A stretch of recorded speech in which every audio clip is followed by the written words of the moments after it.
విశాఖపట్నం జిల్లాకు చెందిన ఓ ఎమ్మెల్యే తీవ్ర ఆవేదనతో ఉన్నారట. అధికారులు తన మాట పట్టించుకోవడం లేదన్న ఆందోళన ఆయనలో పెరిగిపోతోందట. ఇంతకీ ఆ ఆవేదనకు కారణమేంటి?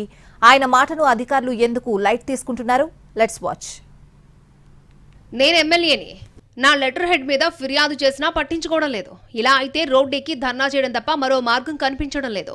విశాఖపట్నం జిల్లా పెందుర్తి జనసేన ఎమ్మెల్యే పంచకల్ల రమేష్ బాబు ఆవేదనదే.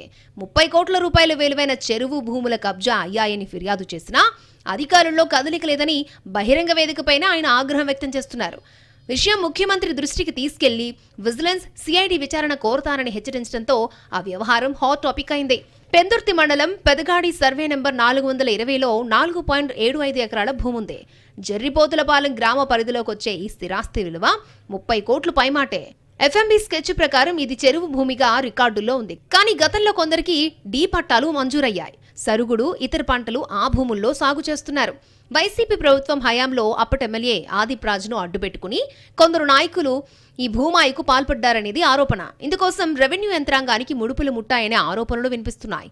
కూటమి ప్రభుత్వం అధికారం చేపట్టిన తర్వాత పెందుర్తి నియోజకవర్గ పరిధిలో జలవనరుల సంరక్షణపై ఫోకస్ పెట్టింది. చెరువుల కబ్జాలను గుర్తించి చర్యలు తీసుకుంటోంది. ఈ నేపథ్యంలో జర్రిపోతులపాలెం చెరువు భూముల్లో కేటాయించిన పట్టాలను రద్దు చేయాలని ఎమ్మెల్యే పంచకల్ల రమేష్ బాబు రాతపూర్వకంగా అధికారులకు ఫిర్యాదు చేశారు.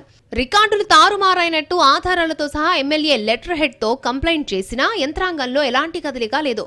దీంతో అధికారులపై రమేష్ బాబు గుర్రుగా ఉన్నారు. స్వయంగా జిల్లా ఉన్నతాధికారులను కలిసినా తన విజ్ఞప్తి పట్టించుకోలేదని ఎమ్మెల్యే అసహనం వ్యక్తం చేస్తున్నారు.